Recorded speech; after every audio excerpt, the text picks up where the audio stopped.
Okay, so Don McDougall, thank you very much for being here and sharing a half hour or so with us. I think where we'd like to start is where everybody wants to start these days, on development issues, and have you do the best you can, as short a time period as you can, Right. describe your general approach to development in Palo Alto right now and the challenging issues of managing commercial development and housing development. Right. So thank you for the opportunity to be here. My general approach to the election has been with what I talk about as a sustainable city. And a sustainable city, or first off, sustainable means that it's good for the citizens today and it's good for the citizens in the future.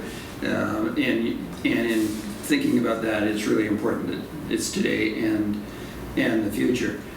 Sustainable city obviously is about the environment. As soon as you say sustainability, everybody thinks environment.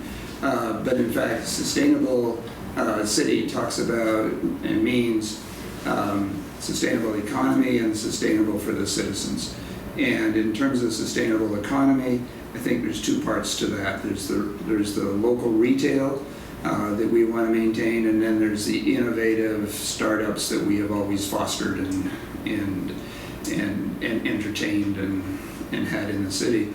And then the third part of that, in terms of the citizens, is the availability of housing and transportation. And so my approach to talking about that, because your question was approach, is to use that sustainable view of things. That means that I don't think you can stop growth.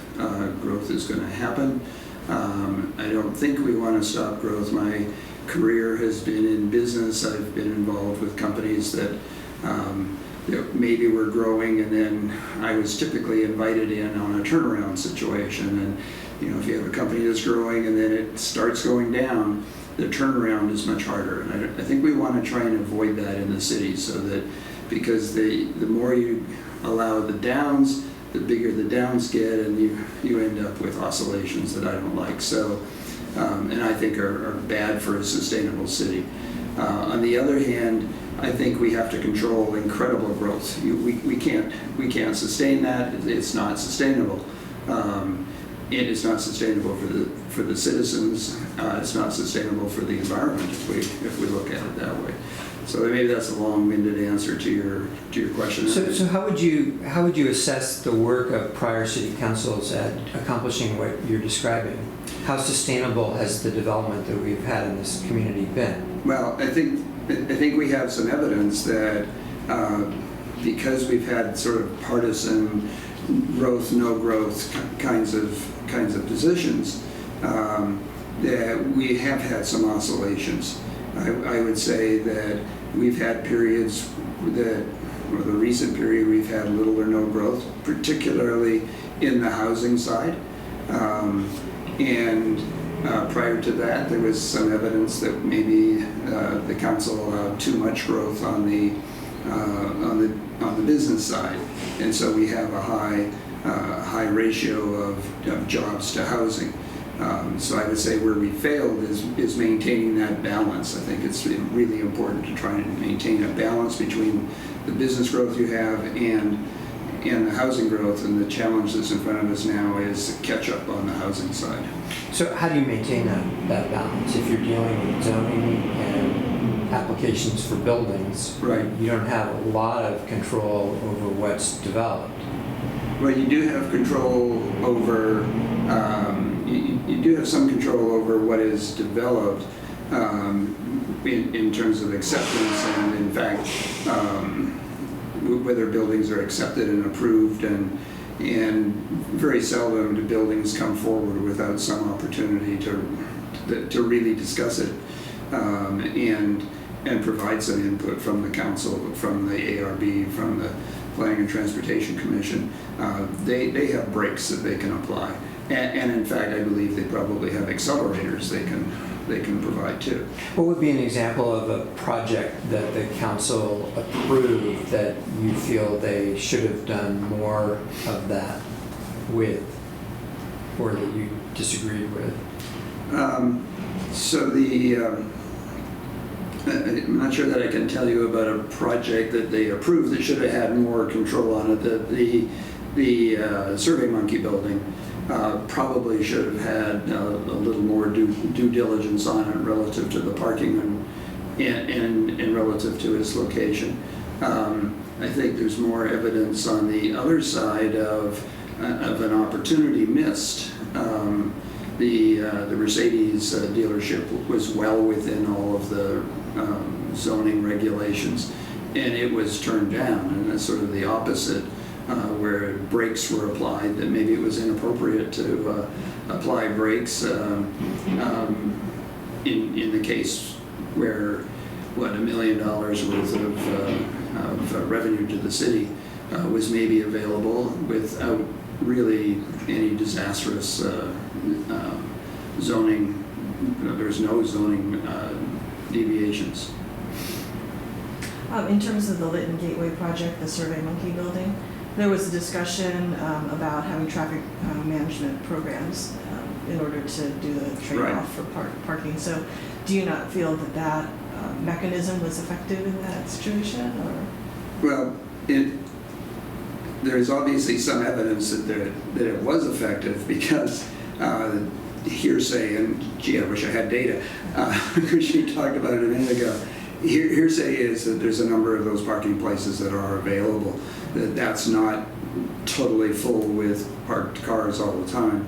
The whole issue of TDA and TDMs and TMAs, I believe, is incredibly important. I think that there's evidence that the idea of TMAs works.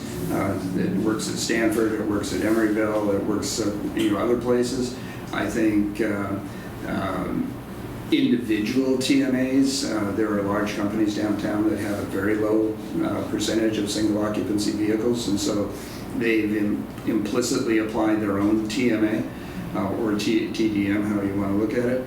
I think the current downtown TMA has the opportunity to be successful. I think it needs an awful lot more attention. It needs an awful lot more funding than it currently has. It needs, what I've learned from being out of business, that board of directors in nonprofit environments are different than board of directors in commercial environments in terms of their responsibility and in terms of their approach to being a board.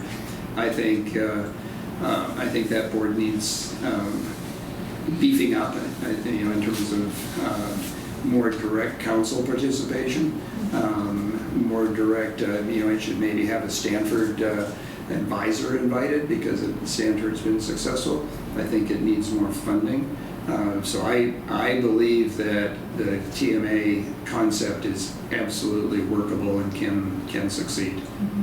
I'm wondering how far you would take a TMA approach. I know Stanford Research Park is voluntarily doing their own. Could you envision any situation in which the city would actually require the reduction of traffic on the part of current companies as a measure that the city would enforce? I think you asked several levels of questions. Could the city require TMAs? I think the answer is yes. And for example, the evidence is in Menlo Park, what they required, the basic TMA for Facebook when they moved there. And again, I can't say I have data as opposed to hearsay that, is it still crowded with parking? And the hearsay is yes. Has it reduced the amount of parking? I would say the hearsay is yes. Did it reduce it enough? Maybe not. And will it get worse if they had 6,500 more employees? The answer again is probably yes. But I think we have the opportunity to control what is happening downtown. And in fact, I would say the downtown definition for that particular purposes needs to be expanded. It needs to be expanded out to town and country. It should be a small d downtown rather than the formal definition of downtown. I think that there's technology available to collect the information. I think there's a willingness on the part of businesses I think the real challenge is that the traffic, back to the data, the traffic is more from the smaller companies. There's the TMA data, the business plan says there's about 800 businesses downtown. That may or may not be totally accurate, but that's what they have from the registry. Two, maybe three, but really I think just two companies are over 500 employees. Those companies have maybe 30 to 40% single occupancy vehicles, whereas the 0 to 25 companies have maybe 60 to 70, and the hearsay again would say 80% single occupancy vehicles. And so it's not just enforcing it, it's finding a way to help those smaller companies. And the TMA, before we talk about can they enforce stuff, the TMA needs to get stronger at what it's got in front of it so that it's helping that size of company, because that's where the car usage is coming from. I want to press you a little further on this idea that growth between commercial development and housing development needs to be somehow balanced so that we're dealing with the impacts of Right. the commercial development.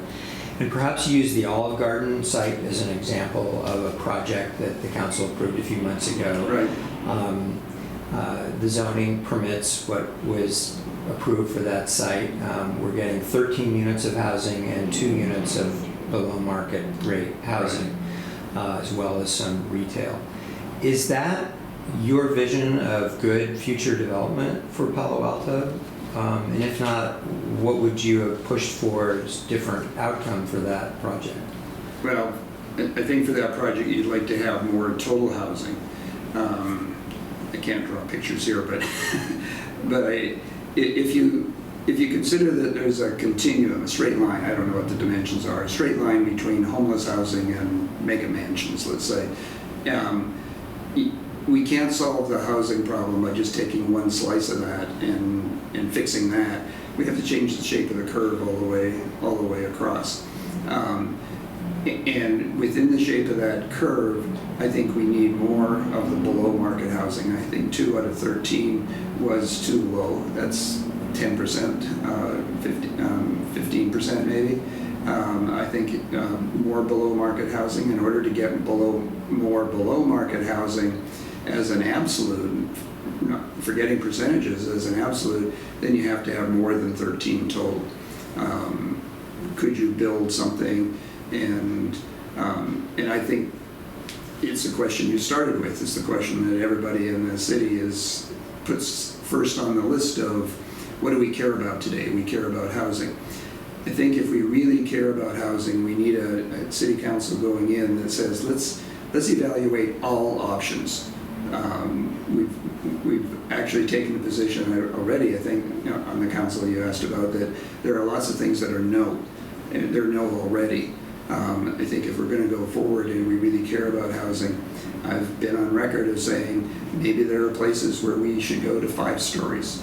Maybe we could, and does that mean we have to go above 50 feet? Yeah, yes, it means we have to go above 50 feet, but I'm not talking 10-story buildings.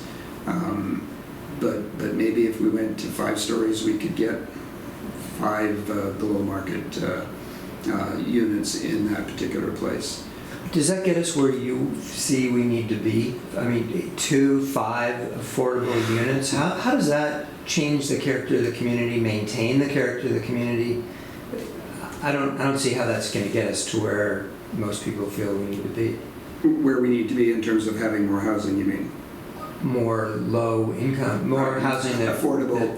In fact, affordable becomes confusing to me in terms of is it the big A or the little a or whatever, and frankly I've started using accessible because it's a better word to describe what's available. And in fact in the comprehensive plan I think they currently started using that term.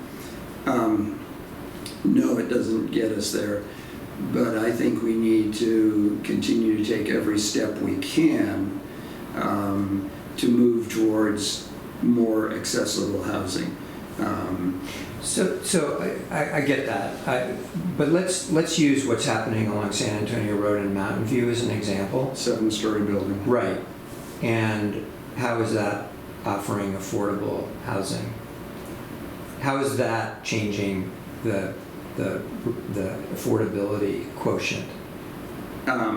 So You know how much those are renting for. in a million anyway.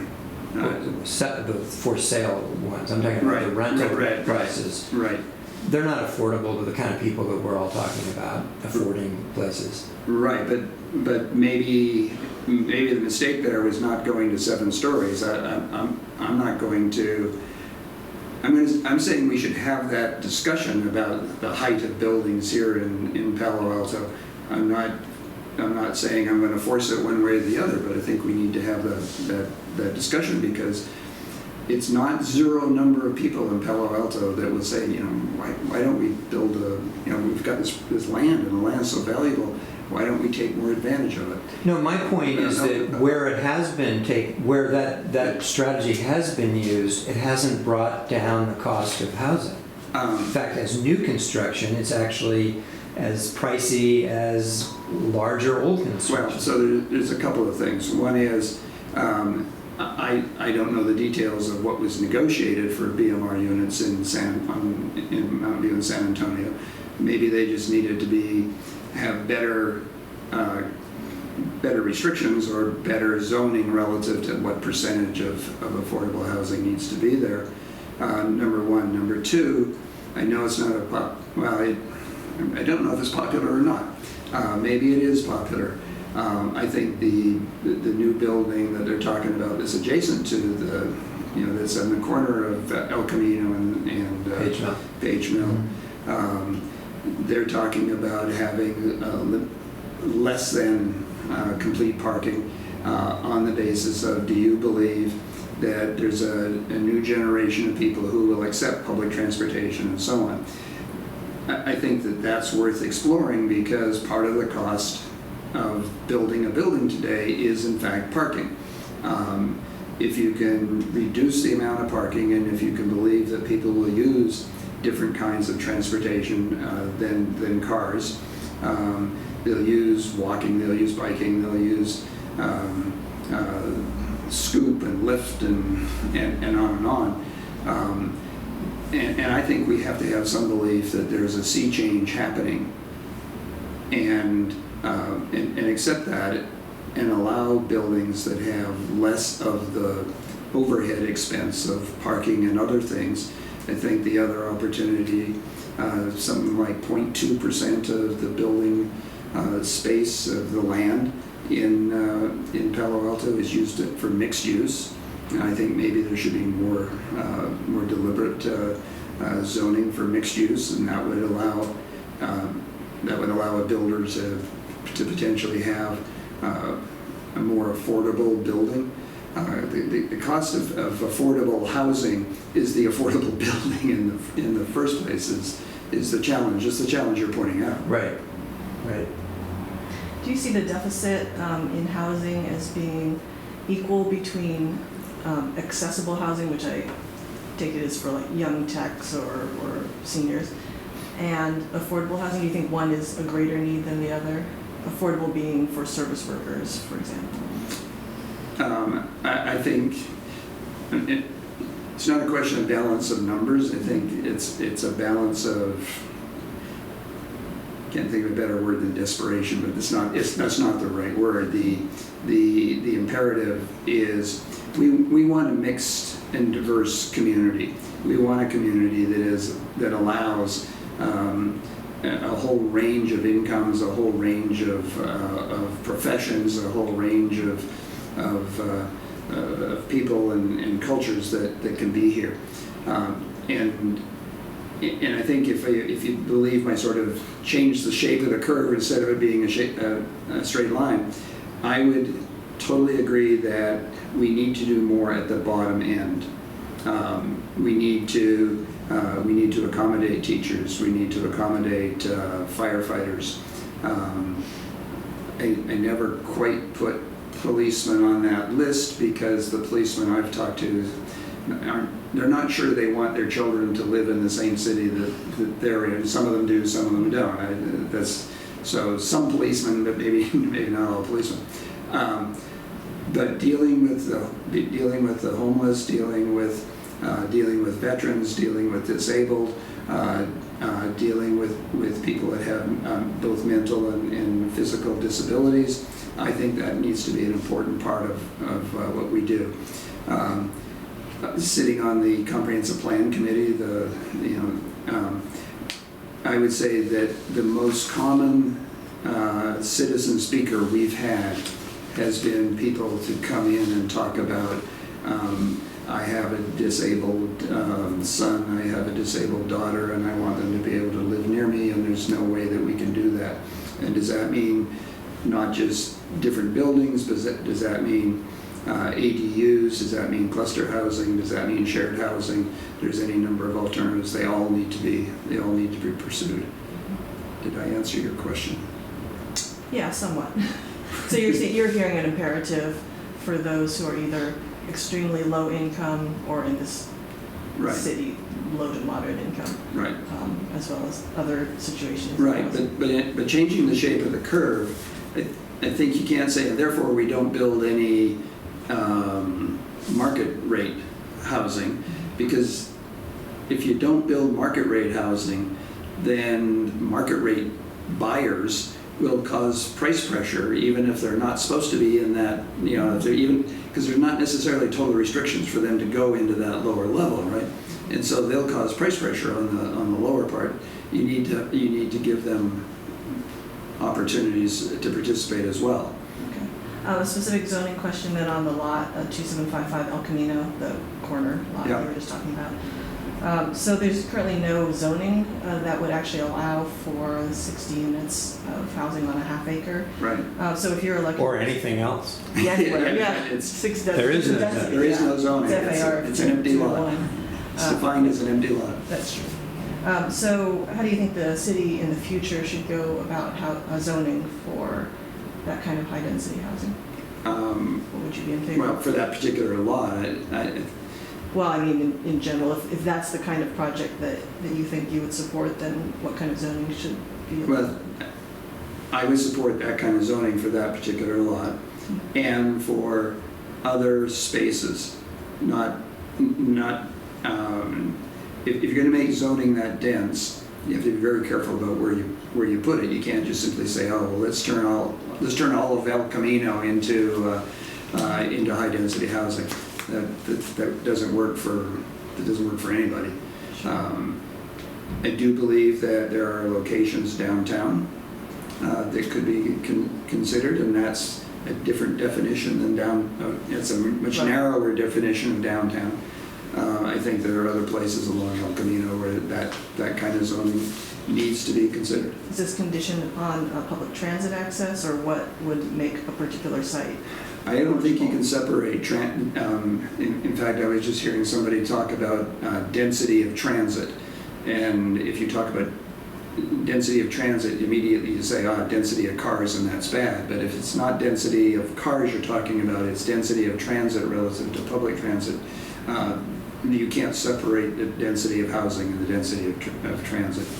Now that doesn't mean that there aren't opportunities coming in the future to not necessarily have to have a train station within 100 yards of your house, of your unit, because I think that the future, I happen to believe that there is a future, and just a question of how far away it is, of driverless cars. I just read an interesting study that talks about 4 people in a driverless car could be cheaper in maybe a corridor like we have with Caltrain than Caltrain. And in fact, it says be careful about how much you invest in trains before you really understand what other alternatives there might be. I totally believe we need to immediately invest in electrification and grade separation. But beyond that, who knows? So on the dense micro unit, underparked kind of development that Right. we're talking about, what if you're wrong? What suburban example of this type of development can you point to and say, hey, it's worked? All of this talk about the no-car family, the use of Uber and Zip cars, that's pretty darn conceptual outside of major metropolitan areas. So is this an experiment in your mind, or? No, I think there's enough evidence that it's not is it an experiment for Palo Alto? Maybe, because we haven't done a lot of this. Right. If you think about Europe, no, but I'm not talking about Europe. I'm looking at where can you point to in a place like California where something like this has actually panned out, where underparked high-density development in a suburb has actually delivered on the promise that you're describing? Or is it just aspirational? No, I think it's more than aspirational. I think there's evidence. I've lived in Portland, Oregon. I think what they've done in parts of Portland, Oregon with the transit that they have run right through the middle of the city allows them to have density of housing. I think that's been demonstrated that it's worked. I've lived in Boston. Boston, there's lots of evidence, in fact, that does Boston have traffic problems? Yes, everybody has traffic problems, but I think there's evidence there. And I know you said you didn't want to hear about Europe, but I'm not talking Europe in general. I lived in The Hague, and in fact, I lived in a little community outside of The Hague, and I got to and from the airport with the equivalent of Uber and the equivalent of trains all the time.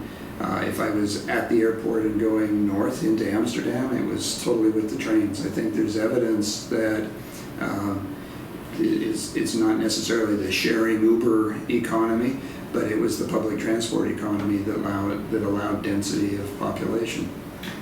None of those places are suburban communities along the lines of Palo Alto. That's my point, is that we and it's fine if the argument is let's experiment, but we can't really point to, at least I know of no place that's tried to do this successfully.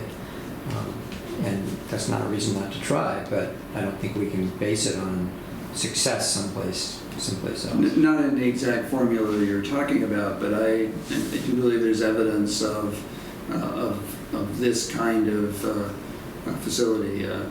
I realize I've been disparaged for being a fan of Richard Florida, but I think if you follow Next City and the Atlantic Magazine and Richard Florida, they are continually talking about housing and the density of housing, and it gives me confidence that we're not the only ones doing this, that it's a move with a new generation. When you talk about a new generation and we talk about some of the problems that the millennials have created when I graduated as a young engineer, right out of school, I had an office the size of your office here. It wasn't on the corner, of course, but I had an office. Now, I know of places that are near my home on Channing Avenue, downtown, that would have, 8 people working in here. If 8 people are willing to work in this environment, are they willing to live in a $700, $800 home? And I know that those people ride their skateboards, their electric skateboards, their electric bikes. I think the Bike Expo is evidence that there's a sea change going on. I mean, that was well attended, and Bryant Street was full of bikers all day long. So do you have some confidence that there's some, I'm willing to have confidence that you have to explore and believe and take what evidence you have. And if this was no evidence at all, and we were blindly going over the edge, that's something different. But I think there's evidence to have some, just a positive attitude about what the city can do. We should move on to the quick answer section. Okay. We can just ask you a series of questions on not so growth related. And hoping for short answers. Yes. I'm sorry. No, it's not your fault. It's the questions. The lack of answers is my fault. I'm sorry. Yeah. We don't intend to give you complex questions and have you answer in one sentence, but. We may. On the issue of retail, certainly downtown there's been some retail spots that have been taken over by not quite retail, faux retail. The Institute for the Future is one case. It has 3 storefronts on Hamilton. Do you think the ordinance should be modified in any way to address these kinds of scenarios? Yes, I think faux retail, fake retail is wrong, and we should implement an ordinance of some sort that would, if not eliminate it, minimize it. On the residential parking program downtown, are you satisfied that that's progressing the way it should? And are there any changes that you see needing to be made to that? So Channing and Bryant are, part of, right in that intersection. I know I have neighbors who are not convinced that it's working sufficiently now. I can tell you that on Channing, I can park in front of my house anytime I want, and in fact, most of the spaces, it's not 20%, I would say 80% of the spaces are empty. So I think the RPP program has worked downtown.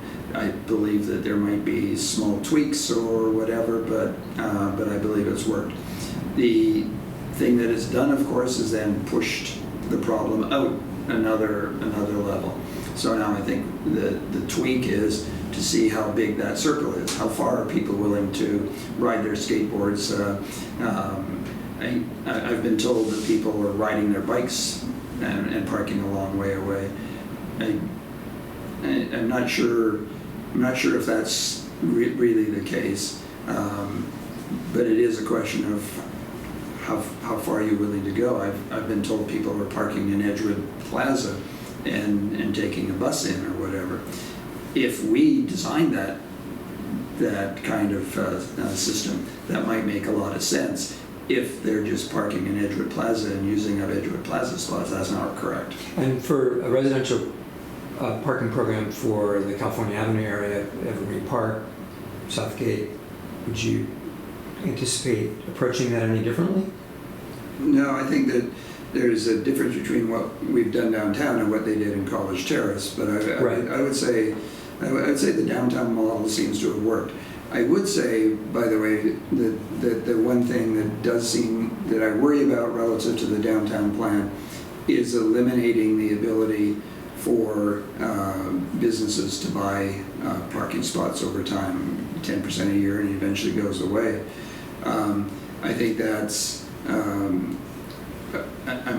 unnecessary because we seem to have 20% spots available at any given time, which is what the goal was. Number one. Number two, it's an important source of revenue for something like the TMA that would help with the whole parking issue. But I probably would use the downtown model relative to University Avenue. And a quick jump back to Edgewood Plaza, which you mentioned. Would you be in favor of increasing the fines against the developer of Edgewood Plaza due to the vacant grocery store space? We were at a coffee event the other morning, and I think I said let's go to $5,000 before Liz said let's go to $5,000. But beyond that, I would say that let's not make the mistake we made. The question from the audience was, you've been at $1,000 for a year, why isn't anything being done? I think this is back to project management and I believe in data and analysis and predictive analytics.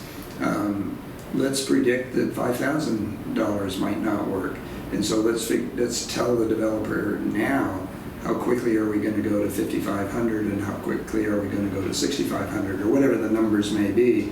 But let's not assume that 5,000 works. We don't know the economics of the situation, and this is economics. Mm-hmm. I'd like to take up the topic of Airbnb. Right. The council has declined to take any action on that, but residents are complaining about a lack of enforcement of the ban on rentals short of 30 days. What do you think should be done, if anything? Well, I think one of the issues there And it was the same issue, by the way, with the RPP. I think what did happen is the RPP was put in place, and everybody said fine, and then some people decided they'd simply park their cars there all day anyway. And I think it was local residents who said, by the way, let me send you a picture of this car that's been here all day. And so we don't have enough of that kind of enforcement staff or contracts with contractors. And so I think relative to Airbnb, the limit here may be whether we have sufficient staff to do the enforcement. I'm not sure. I think there's lots of places. I'm not sure that we've actually put in place a 30-day limit now, have we? It's just in the zoning code. R1. It's in an R1 zoning code, but we haven't really enforced anything relative to Airbnb.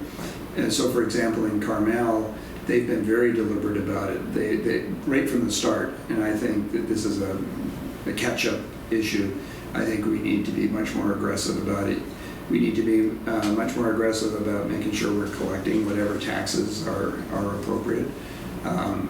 I think allowing, I was just told the other day of, 13 people at $33 a night, and they apparently can stay for a night. That's wrong. That's not right for our community. That's, to go back to my phrase, that's not sustainable. That's not a sustainable approach to the community, and it needs to be fixed. So you differ from the current council's approach on this. You believe a more activist regulatory scheme needs to be developed? I think so. I think that it's if you don't try and control it more within the rules or within whatever rules we set, it's just too lucrative for somebody. I mean, I'll have to think, gee, how much can I get for my house if I rent it out every night or whatever? And I don't think you want that. You don't want ghost houses. Right now there's empty houses. What if all those empty houses turn into $100 a night? Or I think it would be wrong. And yes, I'd be more aggressive. Go ahead. Okay. The idea of a business tax has been bandied about for many years and mostly met with resistance, but the council will be taking up that issue again next year. So are you in favor of a business tax? And if so, what would that look like? I've been asked that question before, and I think my answer is I don't know if I'm in favor of a business tax. I think there are advantages and there are disadvantages, and my approach has always been to be analytic about things and think about things before I just simply decide. And I can't say I've decided. What are your chief concerns? Pardon me? What are your chief concerns? Well, I think the concerns are, what if who are we going to tax and how are we going to tax them, and what impact is that going to have on the city's attractiveness to business? It's this up and down that I worry about. When I think sustainability or a sustainable economy, I think sustainable, reasonable trajectory, continuing to go out. Because if you're not growing a little bit in anything, then you're going to be in trouble. There's inflation. There's population growth. There's just any number of things that are causing growth to be at some level surrounding us. And so, do we want to be discouraging business participation? I don't know. I just really want to talk about it. It's highly likely that the next city council, if you're elected, the city council that you'll serve on will recruit and appoint a new city manager. And I'm wondering if, as you look at the performance of Jim Keene as city manager, what you'd be looking for in a new city manager that would be different or the same as what Jim has brought to the city. So I have great respect for Jim Keene. I am I am positive relative to the job he's done. I would say that